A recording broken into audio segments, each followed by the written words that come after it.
یسوع مسیح کی آمد ثانی کیا ہے؟ یسوع مسیح کی آمد ثانی دراصل ایمانداروں کی وہ امید ہے جس کے مطابق ان کے نزدیک ہر ایک چیز اور ہر طرح کے حالات پر خداوند کا مکمل اختیار ہے، اور وہ اپنے کلام میں بیان کردہ وعدوں اور پیشن گوئیوں میں سچا اور وفادار ہے۔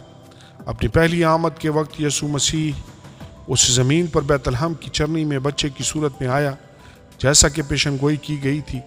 یسوع نے اپنی پیدائش، زندگی، خدمت، موت اور مردوں میں سے جی اٹھنے کے ذریعہ سے موعودہ مسیحا کے بارے میں کی گئی بہت سی پیشن گوئیوں کو پورا کیا۔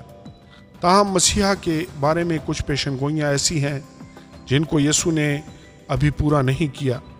ان باقی پیشن گوئیوں کو پورا کرنے کے لیے مسیح کا واپس آنا مسیح کی دوسری آمد یا آمد ثانی کہلاتی ہے۔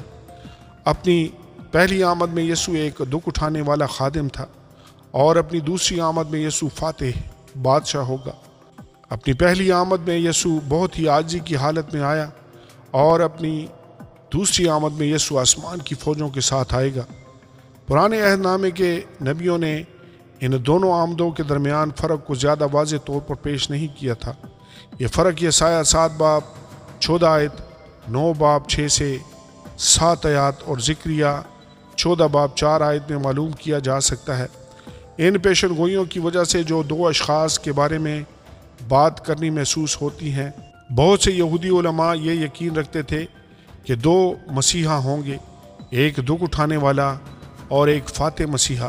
یہودی علماء جس بات کو سمجھنے میں ناکام رہے وہ یہ ہے کہ ایک ہی مسیحا ان دونوں کرداروں کو نبھائے گا۔ یسوع نے اپنے پہلی آمد میں دکھ اٹھانے والے یسایہ 53 باب مسیحا کا کردار ادا کیا، اور وہ اپنی دوسری آمد میں اسرائیل کے بادشاہ اور نجات دہندہ کا کردار ادا کرے گا۔ ذکریہ 12 باب 10 آیت اور مکاشفہ 1 باب 7 آیت دوسری آمد کو بیان کرتے ہوئے ماضی میں ہونے والی یسوع کی مصلوبیت کا ذکر بھی کرتی ہیں۔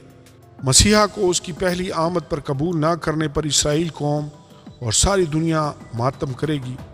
یسوع کے آسمان پر اٹھائے جانے کے بعد فرشتوں نے رسولوں پر ایک خاص سچائی کو ظاہر کیا۔ اے گلیلی مردو، تم کیوں کھڑے آسمان کی طرف دیکھتے ہو؟ یہی یسوع جو تمہارے پاس سے آسمان پر اٹھایا گیا ہے، اسی طرح پھر آئے گا جس طرح تم نے اسے آسمان پر جاتے دیکھا ہے۔ اعمال 1 باب 11 آیت، ذکریہ 14 باب 4 آیت دوسری آمد کے مقام کے طور پر زیتون کے پہاڑ کی نشاندہی کرتی ہے۔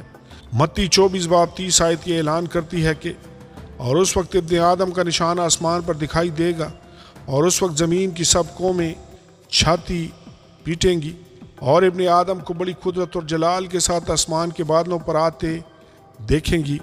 تیتوس 2 باب 13 آیت دوسری آمد کو جلال کے ظاہر ہونے کے طور پر بیان کرتی ہے۔ مکاشفہ 19 باب 11 سے 16 آیات میں دوسری آمد کے بارے میں بڑی تفصیل سے بات کی گئی ہے۔ پھر میں نے آسمان کو کھلا ہوا دیکھا، اور کیا دیکھتا ہوں کہ ایک سفید گھوڑا ہے، اور اس پر ایک سوار ہے جو سچا اور برحق کہلاتا ہے، اور وہ راستی کے ساتھ انصاف اور لڑائی کرتا ہے، اور اس کی آنکھیں آگ کے شعلے ہیں، اور اس کے سر پر بہت سے تاج ہیں، اور اس کا ایک نام لکھا ہوا ہے جسے اس کے سوا اور کوئی نہیں جانتا، اور وہ خون کی چھڑکی ہوئی پوشاک پہنے ہوئے، اور اس کا نام کلام خدا کہلاتا ہے۔ اور آسمان کی فوجیں سفید گھوڑوں پر سوار اور سفید اور صاف مہین کتانی کپڑے پہنے ہوئے اس کے پیچھے پیچھے ہیں، اور قوموں کے مارنے کے لیے اس کے منہ سے ایک تیز تلوار نکلتی ہے، اور وہ لوہے کے عصا سے ان پر حکومت کرے گا، اور قادر مطلق خدا کے سخت غضب کی مے کے حوض میں انگور روندے گا، اور اس کی پوشاک اور ران پر یہ نام لکھا ہوا ہے، بادشاہوں کا بادشاہ اور خداوندوں کا خداوند۔ آمین اور آمین۔